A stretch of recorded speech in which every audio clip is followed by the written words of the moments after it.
오늘은 오순절 후 13번째 주일입니다. 주여 이제 회복하게 하소서라는 표 아래 온 성도들이 믿음과 소망과 사랑으로 하나 되어 영과 진리로 예배합니다. 아멘. 할렐루야. 하늘에서 여호와를 찬양하며 높은 데서 그를 찬양할지어다. 그의 모든 천사여 찬양하며 모든 군대여 그를 찬양할지어다. 해와 달아 그를 찬양하며 밝은 별들아 다 그를 찬양할지어다. 하늘의 하늘도 그를 찬양하며 하늘 위에 있는 물들도 그를 찬양할지어다. 아멘. 만왕의 왕 되시는 하나님 아버지, 거칠고 험한 인생길을 걸어가는 저희를 사랑하여 주시니 감사합니다. 주님의 집에 거하는 자가 복이 있다 말씀하신 대로 저희가 주님의 집을 떠나지 아니하고 경배와 찬송을 드립니다.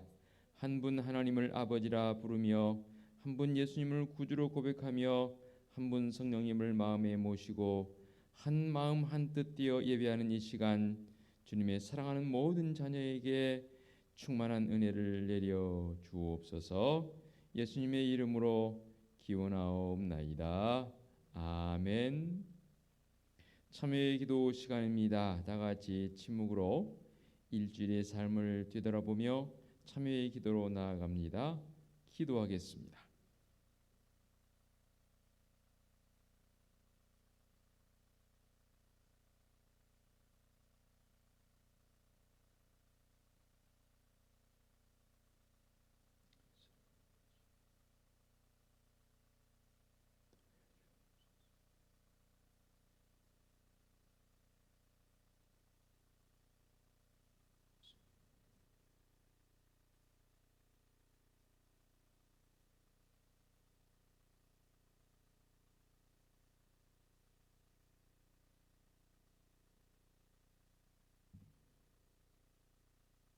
사함의 확신입니다. 그러나 주여, 주는 긍휼히 여기시며 은혜를 베푸시며 노하기를 더디하시며 인자와 진실이 풍성하신 하나님이시오니 내게로 돌이키사 내게 은혜를 베푸소서. 아멘.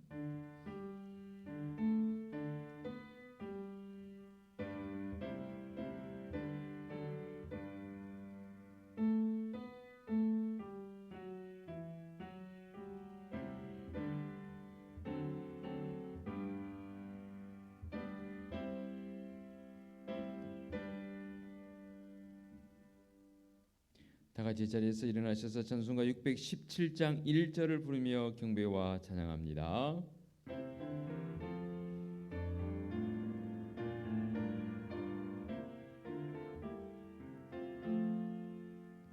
주님을 찬양합니다.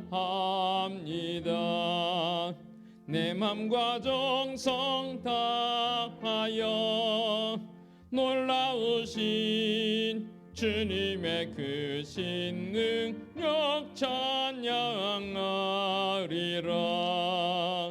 주님을 찬양합니다. 내 맘과 정성 다하여 주 안에서 언제나 기뻐하리라. 할렐루야. 주 안에서 언제나 기뻐하리라. 할렐루야. 아멘. 성시 교독하겠습니다. 만군의 여호와여, 주의 장막이 어찌 그리 사랑스러운지요.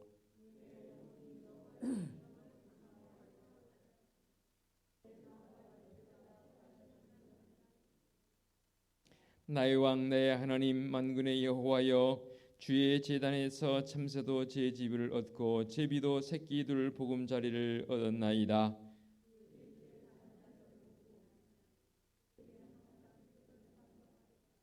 주께 힘을 얻고 그 마음에 시온에 데려가 있는 자는 복이 있나이다.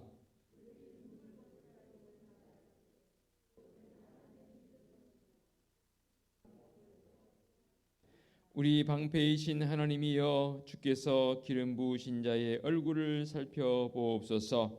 여호와께서 은혜와 평화를 우리 주시며 정직하게 행하는 자에게 좋은 것을 아끼지 아니하실 것임이니이다. 아멘. 사도신경으로 우리의 신앙을 고백하겠습니다.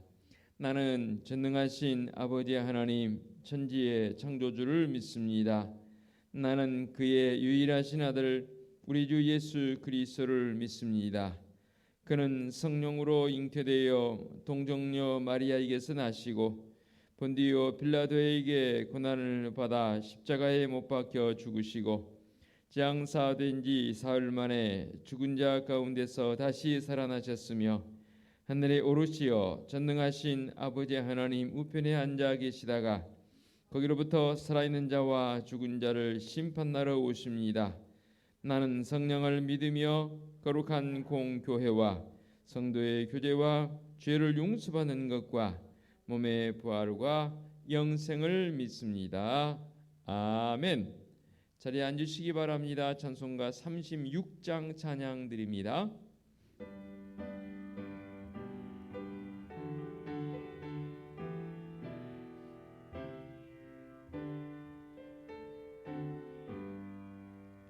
주 예수 이름 높이여 다 찬양하여라. 금멸유관을 들여서 만유의 주 찬양. 금멸유관을 들여서 만유의 주 찬양. 주 예수 당한 고난을 못 잊을 죄이라. 내 귀한 보배 바쳐서 만유의 주 찬양.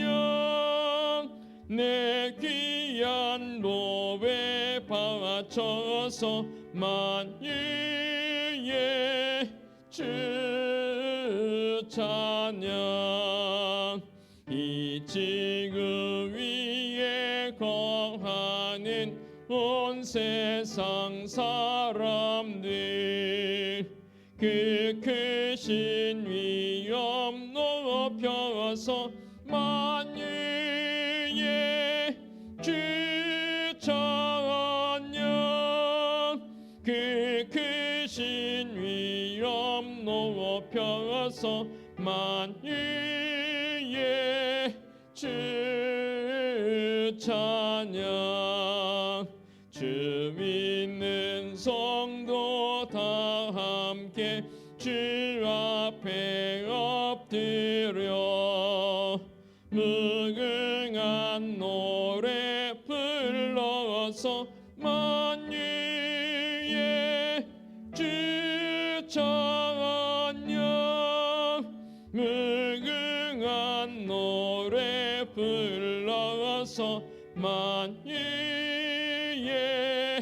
주 찬양.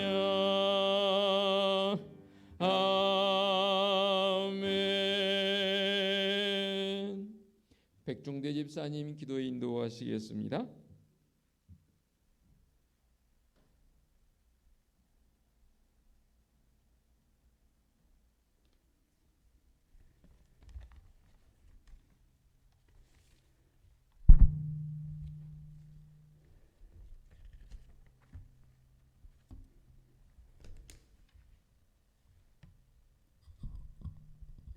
다 함께 기도 드리시겠습니다.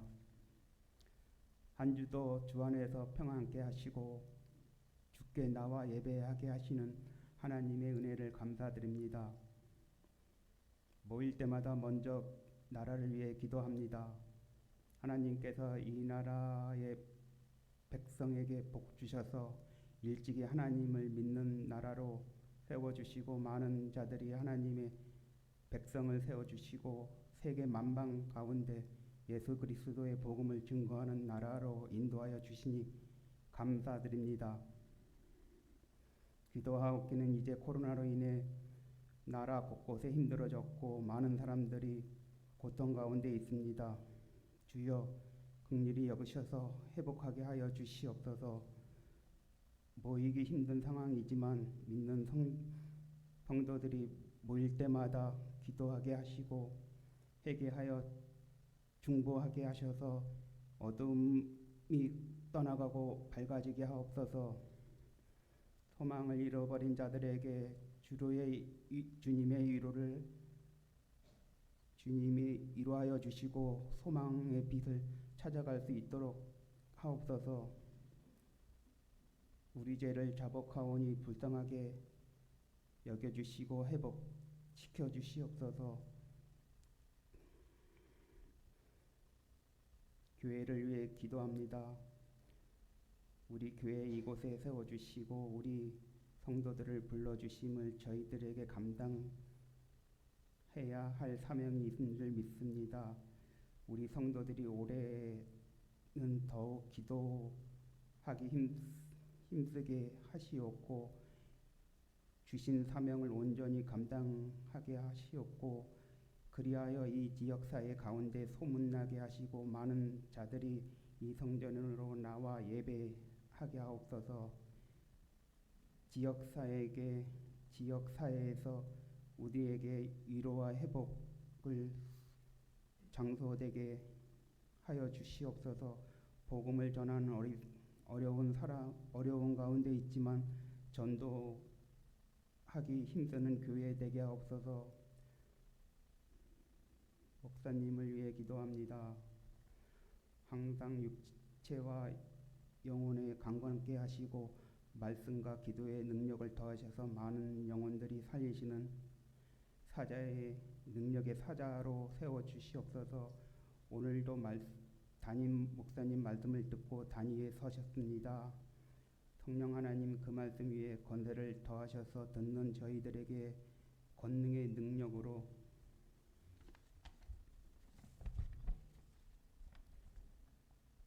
더하시고 은혜 주시옵소서. 오늘도 증거하는 말씀이 우리의 심령밭에 뿌려져서 열매 맺게 하시고 한 주도 힘있게 살아가게 하옵소서. 오늘도 예배를 돕는 손길이 있습니다. 주께 헌신하는 자들에게 강건함을 함께 하시고 복 주시옵소서. 오늘 예배를 통해 주님만 홀로 영광 받으시옵고 예수님 이름으로 기도합니다. 아멘.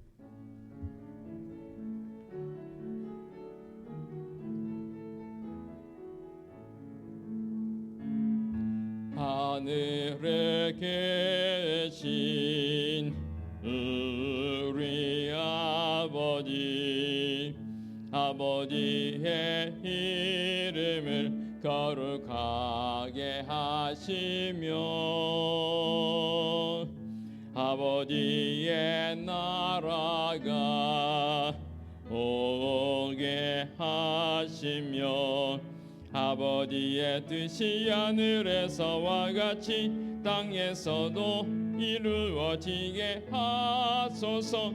오늘 우리에게 일용할 양식을 주시고 우리가 우리에게 잘못한 사람을 용서하여 준 것 같이 우리 죄를 용서하여 주시고 우리를 시험에 빠지지 않게 하시고 악에서 구하소서.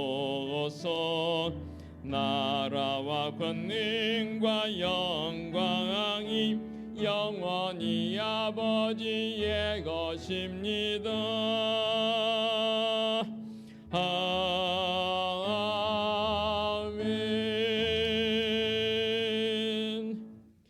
교회 소식 전하겠습니다. 주보를 보시기 바랍니다.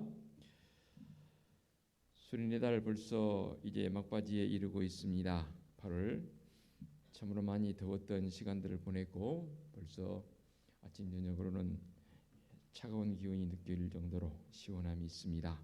독성들 영성 관리 잘하시길 당부드리겠고요. 오늘 찬양 예배 주일 가정 예배로 드립니다.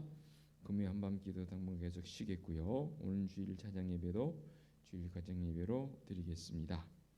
오늘 26일 목요일 오전 10시 30분 황현교회에서 부천로에 시한 시차례 정기회가 있겠습니다.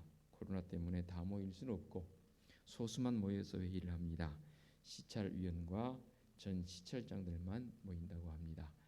생각나시면 기도해 주시면 감사하겠습니다. 또 이때일수록 우리 성도들 건강관리 잘 하셔서 은혜 가운데 가는 우리 성도들의 삶이 되었으면 좋겠습니다. 우리 앞뒤 옆에 계신 분들을 축복하며 인사 한번 나누실까요?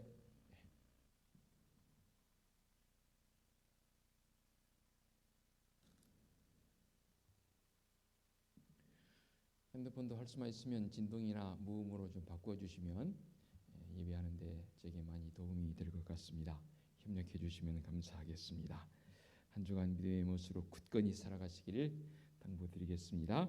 봉헌 찬송 634장 부르시면서 예물을 봉헌하겠습니다. 모든 것이 주께로부터 왔으니 이 예물을 주께 드리나이다.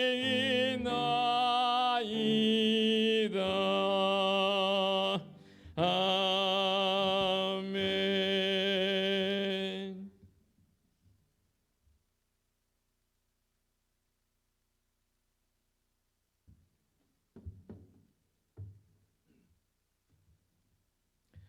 봉헌기도 드리겠습니다.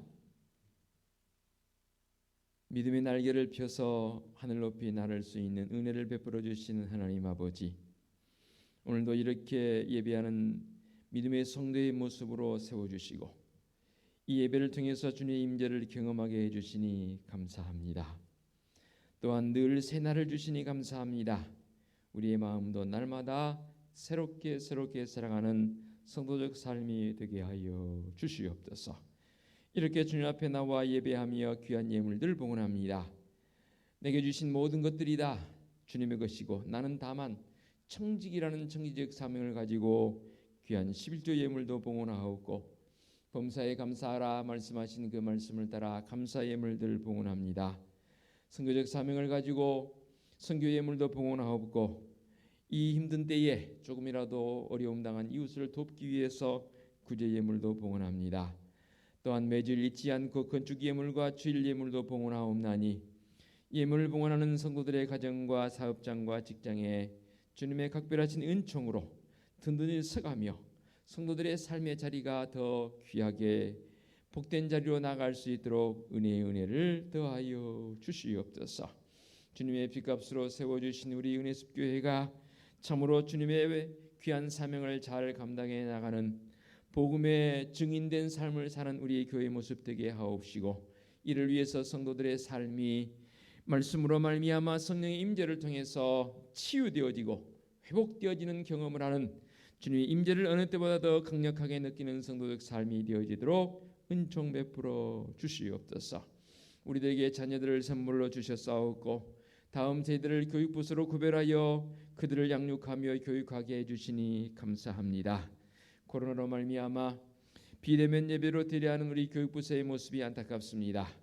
비록 비대면일지라도 우리 믿음의 자녀들이 말씀 안에서 귀하게 양육되게 하옵시며 이 말씀의 양육을 통해서 장차 이 민족을 위해서 교회를 위해서 하나님의 나라를 위해서 귀하게 쓰임받아지는 다음 세대인 우리의 자녀들 되어지도록 은총을 베풀어 주시옵소서. 또한 부모인 우리가 귀한 자녀들을 위해서 날마다 눈물 뿌려 기도하게 하옵시고 기도하는 자의 자녀들이 이 땅에서 더 주님의 주신 힘으로 말미암아 흥왕되는 역사가 있는 줄로 믿습니다. 잊지 않고 날마다 기도하는 우리 성도들 되게 하여 주시옵소서. 지난 한 주간 동안도 주의 은혜 가운데 살펴주시고 또 주님의 전을 깨끗이 청소하고 관리하고 여러 곳에서 이 모양 저 모양으로 섬기는 성도들의 손길이 있습니다. 주님의 크신 은총으로 안위하여 주옵소서. 강단에 귀하게 예쁜 꽃으로 늘 헌신하며 헌화해 주시는 김혜경 권사님 그 손길에도 우리 주님의 은혜와 사랑이 넘치게 하여 주시옵소서. 특별히 육신의 질고를 통해서 코로나19를 통해서 육신적으로 많이 약해 있는 믿음의 지체들이 있사오니 주님 먼저 그들의 심령을 강하게 붙들어 주옵소서. 여호와 라파의 하나님께서 그들을 어루만져 주셔서 치유의 은혜로 나가게 도와 주시옵소서. 회복되어 주님 앞에 기뻐 뛰며 예배할 수 있는 믿음의 헌우들로 나아가게 하여 주시옵소서. 거룩하신 하나님 아버지, 우리 은혜숲교회는 하나님이 우리의 유일한 꿈이며 말씀에 감동 있는 교회의 모습을 가지고 남은 올 한 해 동안 기억고 회복을 경험하는 성도적 삶이 되게 하옵시고, 믿음의 성도들의 삶의 자리요, 가정이요, 직장이요, 우리 교회요, 이 민족 되게 하여 주시옵소서. 우리 주님 예수 그리스도의 이름으로 기도하옵나이다. 아멘. 하나님께서 이 시간 우리에게 주신 말씀은 신약성경 고린도후서 12장 1절부터 10절까지의 말씀 봉독해 올리겠습니다. 고린도후서 12장 1절부터 10절까지 말씀입니다. 무익하나마 내가 부득불을 자랑하노니 주의 환상과 계시를 말하리라. 내가 그리스도 안에 있는 한 사람을 아노니 그는 14년 전에 셋째 하늘에 이끌려 간 자라. 그가 몸 안에 있었는지 몸 밖에 있었는지 나는 모르거니와 하나님은 아시느니라. 내가 이런 사람을 아노니 그가 몸 안에 있었는지 몸 밖에 있었는지 나는 모르거니와 하나님은 아시느니라. 그가 낙원으로 이끌려가서 말로 표현할 수 없는 말을 들었으니 사람이 가히 이르지 못할 말이로다. 내가 이런 사람을 위하여 자랑하겠으나 나를 위하여는 약한 것들 위해 자랑하지 아니하리라. 내가 만일 자랑하고자 하여도 어리석은 자가 되지 아니할 것은 내가 참말을 함이라. 그러나 누가 나를 보는 바와 내게 듣는 바에 지나치게 생각할까 두려워하여 그만두노라. 여러 계시를 받은 것이 지극히 크므로 너무 자만하지 않게 하시려고 내 육체의 가시 곧 사탄의 사자를 주셨으니 이는 나를 쳐서 너무 자만하지 않게 하려 하심이라. 이것이 내게서 떠나가게 하기 위하여 내가 3번 주께 간구하였더니 나에게 이르시기를 내 은혜가 네게 족하도다. 이는 내 능력이 약한 데서 온전해짐이라 하신지라. 그러므로 도리어 크게 기뻐함으로 나의 여러 약한 것들에 대하여 자랑하리니 이는 그리스도의 능력이 내게 머물게 하려 함이라. 그러므로 내가 그리스도를 위하여 약한 것들과 능욕과 궁핍과 박해와 곤고를 기뻐하노니 이는 내가 약한 그때에 강함이라. 아멘. 기도하시겠습니다. 이제 말씀의 자리로 나갑니다. 성령 하나님 이 시간도 임재하사 강한 바람처럼 세미한 음성으로 말씀하여 주옵소서. 우리는 이 말씀을 듣고 힘을 얻고 참으로 이 땅에 나아가 주님의 빛된 소금된 삶을 사는 성도들 되게 하옵소서. 예수 그리스도의 이름으로 기도하옵나이다. 아멘. 고린도후서 이 12장의 말씀은 참으로 우리에게 주시는 은혜가 너무 큽니다. 왜 이 서두에서 은혜가 크다고 말씀하냐면 믿음의 본질, 내 삶의 본질이 무엇인가를 깨닫게 해주는 너무나 소중한 그런 말씀이기 때문에 이 말씀이 은혜롭고 귀하다라고 서두로 시작합니다. 우리 인간들에게 있어서 기본적인 욕구가 있지요. 어떤 욕구들이 있을까요? 가장 대표적인 게 식욕입니다. 먹고 싶어하는 욕구가 있지요. 또 수면욕입니다. 잠을 자야 합니다. 잠을 자지 않고는 건강이 유지가 되지 않지요. 또 성욕도 있고요. 등등 우리 육체와 관련되어진 욕구들이 여러 가지가 있습니다. 육체도 육체지만 그러면 우리 마음과 관련되어지는 욕구들이 또 있더라고요. 육체적 관련된 욕구가 있는가 하면 또 마음으로 구별된 욕구도 있더라고요. 그 가운데 가장 마음과 관련된 욕구가 뭐냐면 오늘 말씀의 제목처럼 자랑하고 싶은 그런 마음입니다. 언젠가 한번 우리 권사님들 차에 타서 여행을 하는 중에 자랑하는 그런 일들이 있었어요. 그래서 권사님들이 나름대로 룰 아닌 룰을 정했습니다. 손자 손녀 자랑하면 10,000원. 그때 금액은 정확히 기억 안 납니다. 또 자기를 자랑하면 5,000원. 그래서 여행을 같이 2박 3일 하다 보니까 자랑할 일들이 많습니다. 그러면 어느 권사님이 말이야 내 손주가 말이야 그러면 10,000원 내놓고 가세요. 이렇게 했던 상당히 여담 비슷하게 또 이렇게 권고했던 그런 기억들이 새록새록 납니다. 참 즐거웠습니다. 또 한편으로는 그런 자랑하는 그런 속에서 손자손녀들 자녀손들의 가족들을 또는 여타의 것들을 자랑하는 모습 보면 참 재미있을 때도 있어요. 얼마나 신난지 모릅니다. 자랑하는 분 그 표정을 보게 되면 너무너무 신나합니다. 그러면서 자랑하는 그 모습을 보면서 참 좋다 하는 그런 마음을 갖기도 했습니다. 그러나 자랑하고 싶은 마음처럼 사실은 실제적이고 강렬한 것은 없지요. 그래서 또 한번 언급을 하겠지만 자랑하신 분들의 얼굴 표정을 보면 막 흥분되기도 합니다. 막 열을 내서 자랑하는 그런 모습도 있기도 합니다. 그런데 우리 인간이 하나님과 원수되어진 이유가 있습니다. 그 이유가 바로 이 자랑과 연관이 되어집니다. 무슨 말이냐면 자랑하고 싶은 마음에서, 즉 하나님을 의지하고 하나님의 도우심으로만 살아가도록 만들어진 인간 존재가 바로 우리의 모습입니다. 좀 더 강조해 본다면 하나님의 도우심이 없이는 살아갈 수 없는 존재가 우리 존재라 그 말입니다. 그런데 많은 사람들이 그런 하나님의 도움 없이도 스스로 살 수 있다고 착각하고 또 그런 모습으로 살아가고 있는 것이 아쉽기만 합니다. 그래서 하나님과 연결되어지고 하나님의 도움 없이는 살아갈 수 없는 우리 존재여야 할 터인데, 바로 언제부터인가 우리 인간 스스로가 하나님처럼 되려고 하는 그 교만함, 오만함, 결국 타락을 통해서 이것이 우리 인간들에게 주어지게 됩니다. 세상의 모든 길은 자신을 강하게 하는 것이 목적이더라고요. 배우는 이유도, 또 여러 가지 재물을 모으려는 이유도, 명예와 권세를 가지려고 하는 이유도 다 보면 자신을 강하게 하기 위한 목적입니다. 그 강함으로 끝나지 않더라고요. 그 강함을 자기 자랑으로 연결시키는 게 대부분입니다. 인류의 역사가 무엇인가요? 자랑하려고 애쓰는 모습이요, 하나님처럼 되려고 하는 몸부림이 바로 인류의 역사이더라고요. 더러 우리 성도들 신앙 간증하는 모습들을 들어봅니다. 우리 교회는 간증한 지가 이제 세운 지가 오래됐지만 더러 방송 내지는 여러 매스컴을 통해서 성도들이 나와서 이런저런 간증을 합니다. 참 도전적이기도 하고, 야 나도 저렇게 좀 했으면 좋겠다라는 본받을 점도 있기도 해요. 그런데 간증적 요소의 결국 결론은 뭐냐면 하나님의 도우심으로 내가 이렇게 됐습니다라는 그 간증을 하긴 하지만 그 내용 속에 내가 이렇게 했더니 하나님이 도와주셨다라고 자기의 자랑적 요소가 그곳에 상당히 많이 포함되어 있습니다. 그래서 사실은 간증이 굉장히 조심스럽습니다.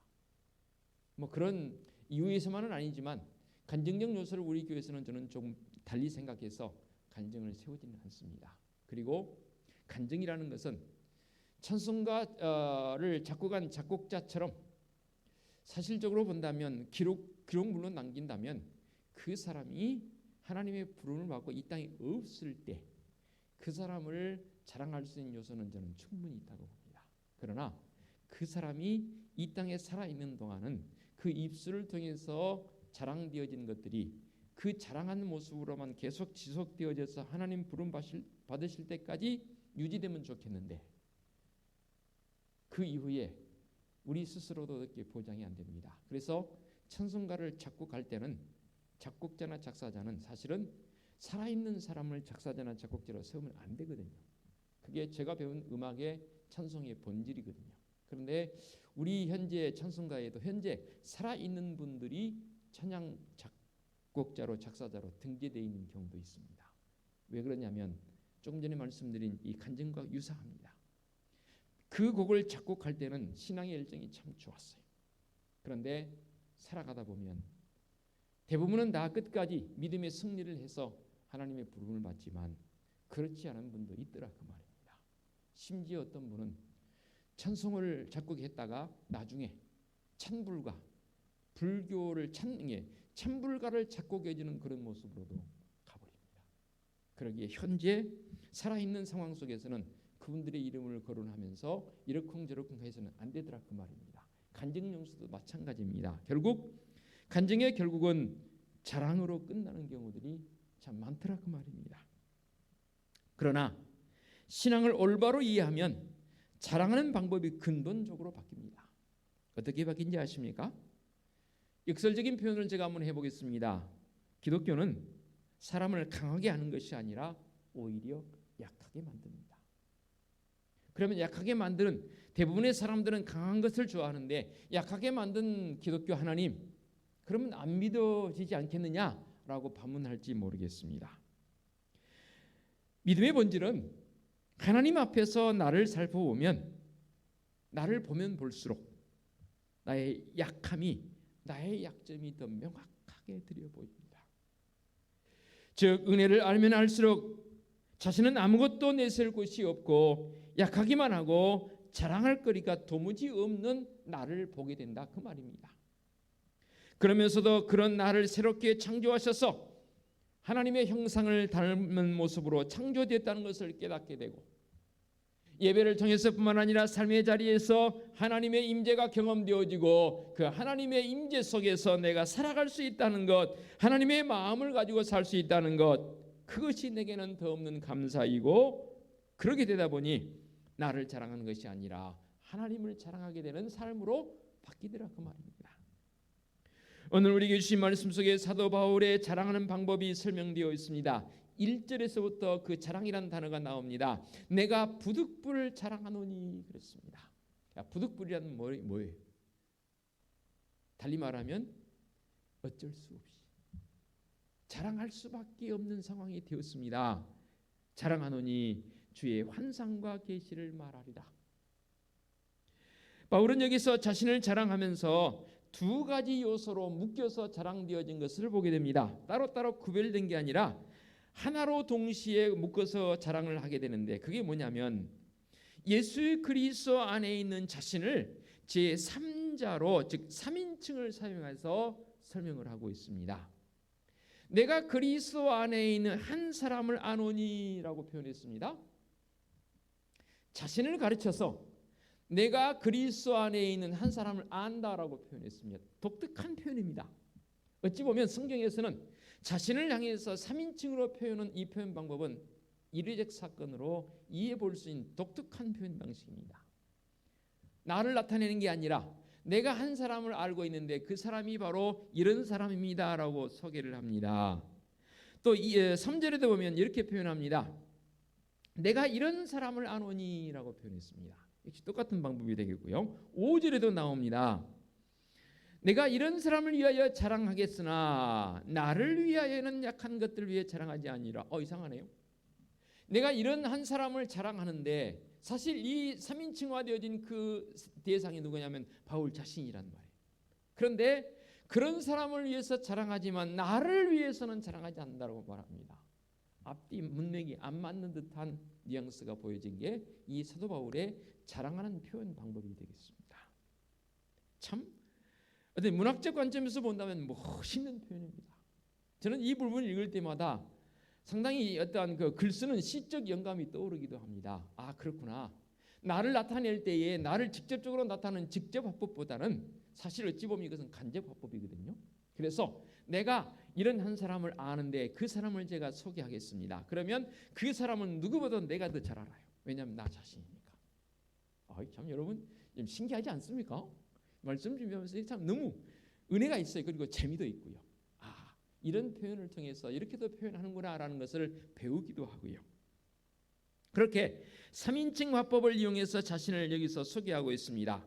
그러면서 하늘의 능력과 신비를 맛본 자기의 어떤 영적 경험을 여기서 가장 먼저 언급을 합니다. 그래서 주의 환상과 계시를 말하리라. 내가 그리스도인 한 사람을 소개하는데 그 사람은 어떤 사람이었냐면 4절 보겠습니다. 그가 낙원으로 이끌려가서 말로 표현할 수 없는 말을 들었으니 사람이 가히 이르지 못할 말이로다. 이런 경험 좀 해봤으면 좋겠어요. 사도 요한이 요한계시록을 기록하는 모습을 보게 되면 또 언제 기회가 되어지면 제가 요한계시록 강해를 하겠습니다. 한 몇 년 전에 제가 새벽 기도를 통해서 요한계시록 강해를 해서 제가 계속 보내드린 기억이 있습니다. 혹시 받아보신 분들은 그때는 제가 우리 성도들이 전체에게 메일을 문자를 보내지는 않았습니다.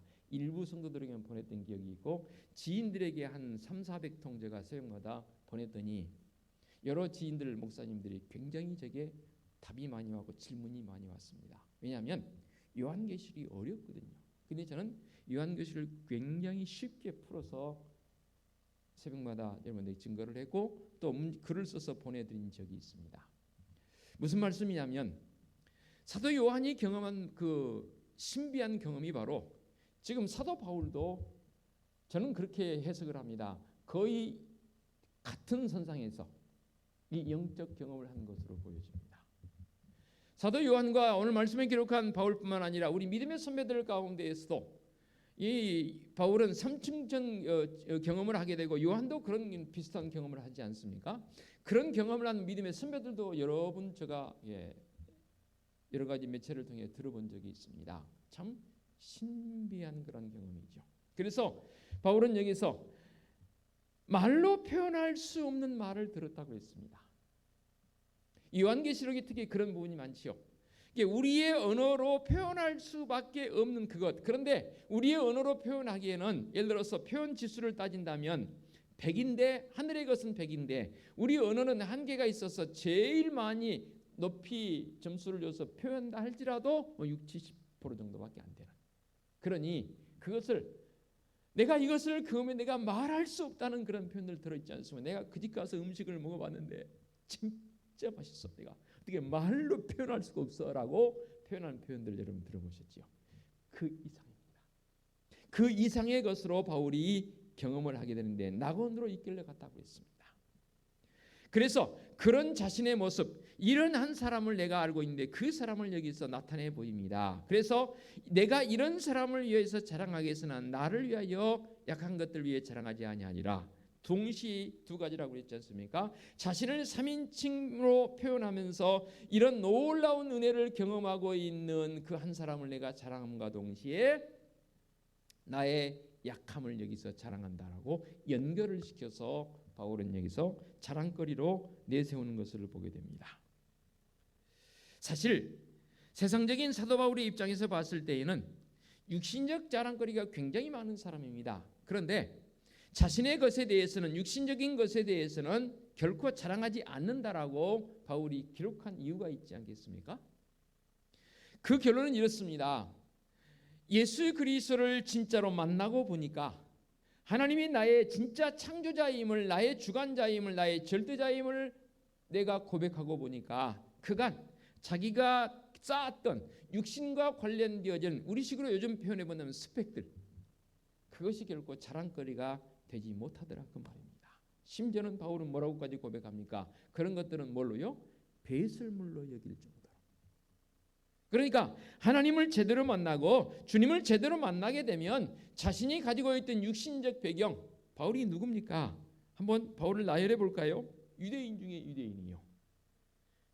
귀족 가문에서 태어났고 당대의 가말리엘 문화생으로서 위대한 스승에게서 배운 최고의 석학으로부터 배운 그런 사람이고 인간적으로 본다면 바리새인이요 부유한 자요 로마의 시민권을 가지고 있을 정도로 그야말로 엘리트 중에 엘리트였고 그의 신앙심은 어땠습니까? 비록 그 당시 바울의 입장에서 봤을 때는 자신은 이 신앙적 열정에서 율법주의적 율법대로 살아가는 것이 자기는 정말로 잘 사는 것이라 했고 사도행전에 기록되어지는 8장에 보면 스데반 집사가 순교당할 때 그 자리에 자신이 있었지 않습니까? 그 자리에 있었던 건 뭐예요? 바울적 입장이 아니라 사울적 입장에서 스데반 집사를 죽일 때 돌로 쳐서 죽일 때 그 자리에 있었던 청년 사울이었습니다. 청년 때 말입니다. 신앙적 열심으로 본다면 가히 사울을 능가할 수 없을 정도로 그 어떤 비교 대상이 없을 정도로 신앙에는 열정적이었습니다. 비록 그게 지금의 우리의 입장에서 봤을 때는 잘못된 신앙이었지만 그러나 그 당시 사울의 입장에서 봤을 때에는 대단한 열정 있는 신앙이었습니다. 지금 이단자들도 그러잖아요. 우리 입장에서 봤을 때는 그들은 분명히 잘못됐어요. 그런데 자신들의 입장에서 봤을 때는 그것이 아니면 안 된다는 얼마나 놀라운 열정을 가지고 있습니까? 그럴 정도로 신앙적 관점에서 봤을 때에도 대단한 사람이 바로 바울입니다. 인격적으로, 도덕적으로, 사회적으로 어느 것 하나 흠잡을 수 없을 정도로 거의 완벽에 가까운 사람이 이 사울이라는 사람, 바울로 바뀌는 그런 모습이지 않습니까? 그러나 그런 자랑거리들은 자랑하고 의지할수록 하나님과 멀어지게 된다는 사실을 비로소 깨닫게 되고 그의 입술을 통해서 그것이 배설물이라라고 그렇게 고백하게 됩니다. 그것들은 바울 자신을 강하게 해서 하나님이 필요 없게 만드는 과정으로 나갑니다. 아이들이 걸음마를 걸을 때의 모습 생각해 보시기 바랍니다. 걸음 걸을 때에 넘어지고 곧잘 넘어지는 경우는 의지하는 대상이 많습니다. 대표적으로 부모의 손길을 더 잡으려고 합니다. 또는 어떤 대상물, 벽을 잡거나 어떤 물건을 잡고 일어서려고 합니다. 그런데요, 자기가 잘 건다고 생각할 때는 부모의 손도 뿌리쳐버립니다. 어떤 것도 붙잡지 않습니다. 그리고 스스로 잘 건다고 합니다. 그런데 부모 입장에서 봤을 때는 저거 곧 넘어질 것 같아요. 아니나 다를까 조그마한 돌뿌리 팍 걸려서 팍 넘어집니다. 그럼 하고 옵니다. 그럼 부모가 가서 아이고 넘어졌어. 그러게 왜 엄마 아빠를 손길을 뿌리치는 거야. 붙잡고 가야지라고 우리 아이들 키울 때 모습 생각나시지요. 바울이 지금 그런 모습 속에서 자신을 돌아보고 있습니다. 다시 말씀드립니다. 자신을 강하게 할 때에 비로소 그는 하나님으로부터 멀어진다는 사실을 이 바울이 깨달은 거예요. 이게 은혜더라고요. 이게 은혜더라고요. 비교가 될지 모르겠지만 한번 이런 예를 제가 들어보겠습니다. 재주를 잘 부리는 원숭이가 있다고 합시다. 사람들은 그 원숭이를 칭찬합니다. 와 대단하다. 저 정도 되면 거의 사람과 비슷하다 할 정도로 칭찬을 합니다. 그렇다 할지라도 그가 이 원숭이가 사람입니까? 원숭이는 원숭이에요. 사람이 될 수가 없어요. 적절한 비유가 될지는 모르겠지만 하나님께서는 우리의 잘난 것 때문에 나의 장점 때문에 나를 사랑하신 게 아니더라고요. 하나님께서 나를 사랑하신 것은 나의 연약함 때문에. 바울은 자신을 위해서 약한 것만 자랑한다 했습니다. 약한 것들은 세상 사람들에게는 부끄러움이고 심지어는 치욕거리로 여깁니다. 그래서 사람들은 감추려고 합니다. 제가 유학을 가서 한 가지 놀라운 사실을 깨달은 게 뭐냐면 여러 가지를 깨달았지만 장애우들에 대한 그 편견, 지금도 현재는 많이 개방되긴 했지만 우리 이 대한민국 많은 사회복지적 프로그램이 도입되어져서 이제 장애우들이 밖으로 나오기도 하고 장애우들이 활동할 수 있는 영역들이 이제는 본격화되어져서 상당히 많이 좋아지긴 했습니다. 그럼에도 불구하고 우리 믿음의 성도들의 가정에 장애우들이 있을 경우는 그것을 감추려고 합니다. 제가 어렸을 때 제 동네에 나중에 커서 알았습니다. 가정의 자녀 가운데 장애우가 있었습니다. 그런데 그 장애를 가진 자녀를 그동안 몰래 감췄더라고요. 죄송합니다. 기독교인 가정입니다. 제가 청년이 돼서 알았어요. 그 가정에 갔는데 어느 날 그동안 한 번도 보지 못했던 사람을 제가 봤어요. 나중에 제가 깜짝 놀래가지고 누굽니까 했더니 자녀래요. 몰랐을 때는 몰랐는데 그 모습이 저기 너무 충격이었습니다. 감추는 거지요. 내 가장 약점이라고 생각한 것이죠. 왜 그래야 했을까요? 우리는 우리의 이 약점을 하나님 앞에 다 내놓지 못한 그 결과물이지 않겠나 생각이 되어져요. 나의 약함이 아니더라는 거죠. 나의 약함을 주님께 다 내놓을 수 있는 신앙적 고백, 신앙적 용기가 우리에게 그동안 없었던 것이지요. 그리고 그것을 제대로 가르침받지 못했어요. 바울은 비로소 주님을 만남을 통해서 자신의 약점, 자신의 약함이 무엇인지를 여기서 그대로 적나라하게 드러냈습니다. 여러분 같으면 그렇게 하겠습니까? 바울에게 그 누구도 알지 못했던 자신만이 알고 있는 가장 큰 약점이 있었습니다. 그 약점이 뭔지에 대해서는 정확하게 무엇인지는 여기서 기록지 않았어요. 주석가들은 여러 가지 해석을 합니다. 그에게 당시 지역적 관점으로 봤을 때에 건조한 그런 기후에 바람이 많이 불기 때문에 그로 인해서 안질, 그 당시에 이 눈으로 인해서 질병 가진 사람들이 많았다고 그래요. 그래서 안질이 있었을 것이다라고 추측을 하는 사람이 있는가 하면 심하게는 바울 자신에게 요즘 우리로 말하면 간질병이 있었을 것이다 라고 그렇게까지 해석을 붙이는 사람도 있기도 합니다. 자신에게 있어서 가장 약점이라고 여겼던 연약함이 있습니다. 그래서 오직했으면 바울이 고백하지 않습니까? 8절에 보니까 이것이 내게서 떠나가게 하기 위해 내가 3번 주께 간구하였더니, 세 번째 개념은 두 가지 해석이 있더라고요. 진짜 3번만 간구했을 것이다. 그랬을까요? 여러분, 내가 연약함이 있는데 내게 질고가 있는데 주님께 딱 3번만 간구해보고 안 되면 뭐 할 수 없고 이렇게 나가는 사람이 있을까요? 아닐 것 같아요. 3번이라는 개념 속에서는 우리가 3번 정도는 봐주지 뭐라고 말하는 그런 개념 중에 두 가지잖아요. 진짜 딱 3번인 경우도 있고 숫자가 반복될지라도 그것을 좀 더 유용성 있게 받아들이는 그런 관점에서도 해석이 되어집니다. 바울이 바로 그겁니다. 주님께 3번 간구하였더니 간절함을 가지고 간구했다는 거지요. 주님, 제게 너무 힘들어요. 제게도 좀 이것 좀 없이해질 수는 없는 건가요? 아마도 그렇게 기도했던 것 같아요. 되면 되고 아니면 말고 식이 아니라 정말로 간절함으로 주님, 제게서 이것을 좀 지하여 주실 수 없나요? 이것을 제게서 좀 물리실 수 없나요? 이것에 좀 해방될 수 없나요? 라고 너무나 간절하게 간구했던 것으로 보여집니다. 그랬더니 나에게 이르시기를 내 은혜가 네게 족하도다. 이는 내 능력이 약한 데서 온전해짐이라. 어떤 주석가는 이렇게까지 주석을 붙여놨어요. 바울 자신에게 이것이 없었다면 더 기고만장했을지도 모를 일이다. 그렇게까지 해석을 하더라고요. 저는 이 부분에 상당히 공감을 갑니다. 만약에 바울 자신에게 이런 육신의 연약함이 없었다면 진짜 기고만장했을 것 같아요. 최고로 많이 배운 사람이고 그들의 이 바울의 어떤 가정적 배경, 감히 어느 누구도 비교할 수 없을 정도 최고의 가문이고 신앙적 열심, 타의 추종을 불허할 정도로 신앙적 열심에 대단했던 사람인데 그 어떤 것도 흠잡을 데가 없습니다. 그런데 예수 그리스도를 만나고 보니까 자신에게 있는 가장 연약한 부분, 질고가 있는 거예요.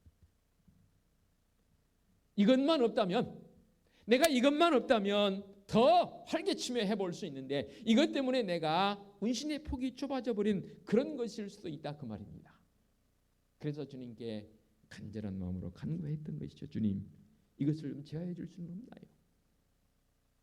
그래, 내가 너를 치료해 주마. 음성이 들릴 법도 한데 바울에게 들린 음성은 뭐예요? 내 은혜가 내게 족하다. 너의 연약함, 그것이 너에게는 능력입니다. 내 능력입니다. 주님 말씀하십니다. 여러분, 바울과 같은 입장이라면 어떻게 대답하시겠습니까?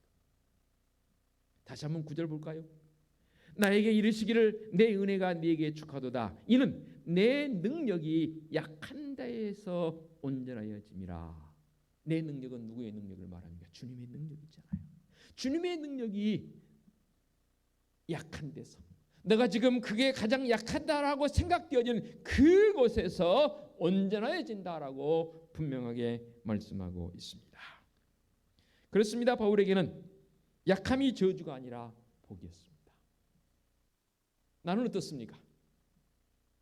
자신의 몸에 주어진 사탄의 가시 같은 것들, 이 가시 같은 것이 바울 자신에게는 능력이라고 말씀하십니다. 너무나 역설적입니다. 약함은 최고의 복이 될 수 있습니다. 아멘 아닌가요? 다시 한 말씀드리겠습니다. 억지 준양해야 되겠습니다. 약함은 최고의 복이 될 수 있습니다.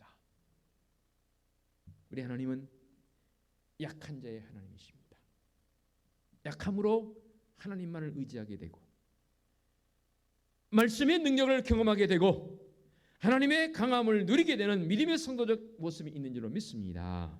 바울은 심지어 고린도후서 13장 4절에 이렇게까지 고백을 합니다. 그리스도께서 약하심으로 십자가에 못 박히셨으나 오직 하나님의 능력으로 살아 계시니라고 표현했습니다.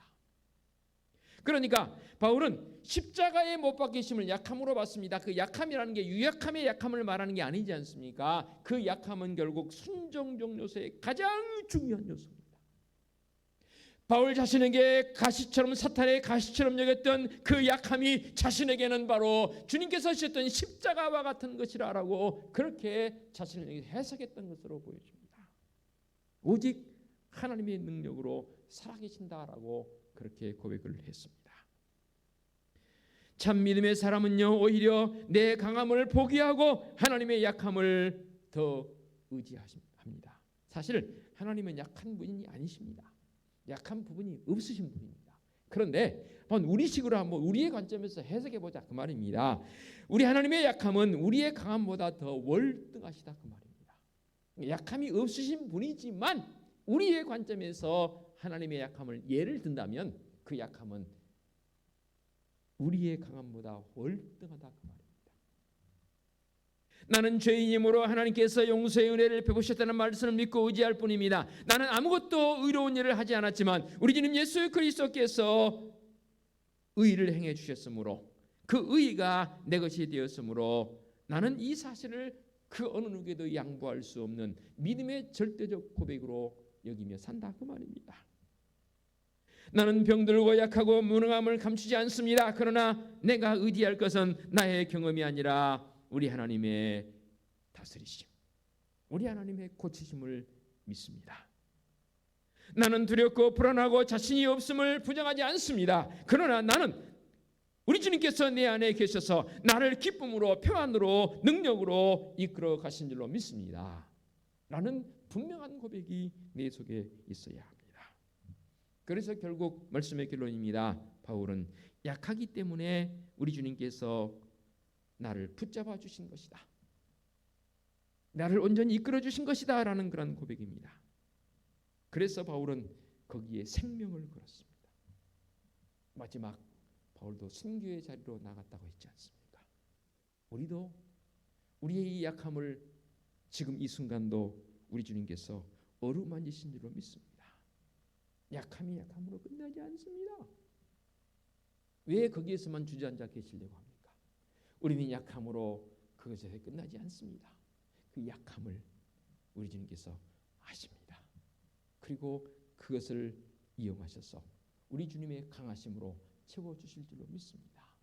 그것 3인칭화시켜서 자랑했던 사도 바울 자신, 그리고 나의 약함을 자랑했던 바울 자신, 이 두 가지가 겹쳐서 바울에게는 자랑거리로 여겨지고 있습니다.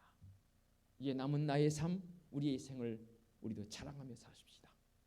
내 손자 손녀, 내 가족, 내 되어졌던 스펙을 자랑하는 것이 아니고 오직 우리 주님 예수 그리스도 그분이 나의 가장 강함이라는 사실, 그리고 우리도 말씀을 통해서 예배를 통해서 시시때때로 바울처럼은 아닐지 몰라도 사도 요한처럼은 아닐지 몰라도 삼층청 경험하는 자와 같은 그런 믿음의 고백, 믿음의 분명한 신앙 고백이 있는 그것이 내게 자랑되어짐을 통해서 참 지금 전도하기 힘든 시대잖아요.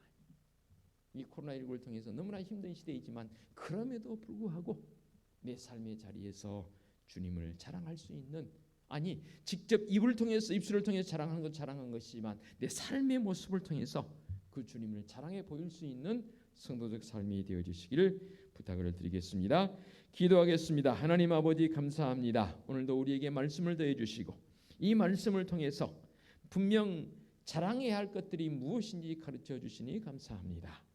나의 어떠한 외부적인 배경들, 환경들이 자랑거리가 아니고 주님 예수 그리스도 그분이 나의 자랑거리임을 분명히 고백하고 있습니다. 우리도 이런 고백으로 나갈 수 있는 성도적 삶이 되게 하여 주시옵소서. 예수 그리스도의 이름으로 기도하옵나이다. 아멘. 귀한 말씀 생각하면서 찬송 88장 힘차게 결단 찬송 드립니다.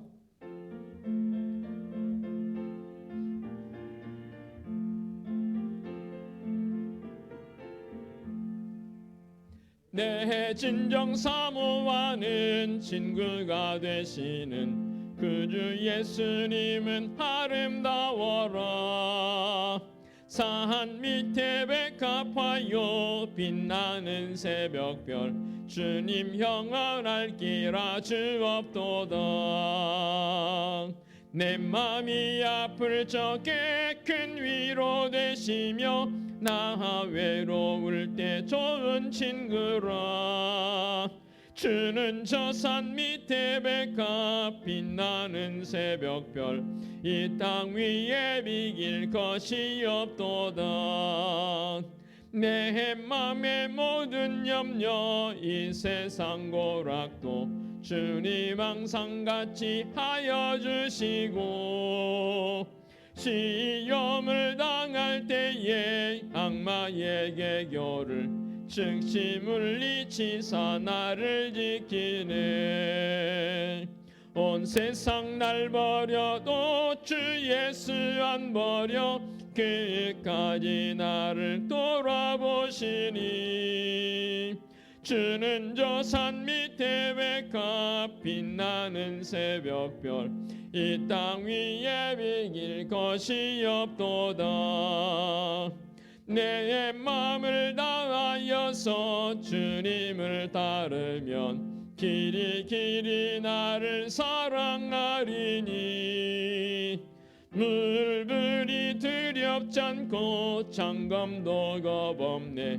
주는 높은 산성 내 방패시라.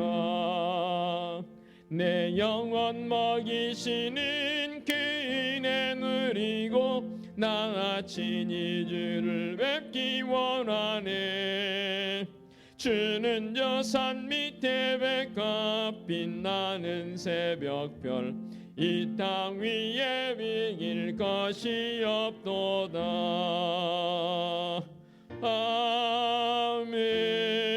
아멘. 오늘의 위탁의 말씀입니다. 내가 이런 사람을 위하여 자랑하겠으나 나를 위하여는 약한 것들 위에 자랑하지 아니하리라. 아멘. 우리 주님 예수 그리스도의 은혜와 하나님 아버지의 지극하신 사랑하심과 성령님의 인도하시며 교통하심이 오직 우리 주님과 나의 약함을 자랑하며 살기를 원하는 사랑하는 성도들 머리 위에와 성도들의 가정과 사업장과 직장 위에와 우리 교회 위에와 이 민족 위에 이제와 영원토록 함께 하시기를 축원하옵나이다. 아멘.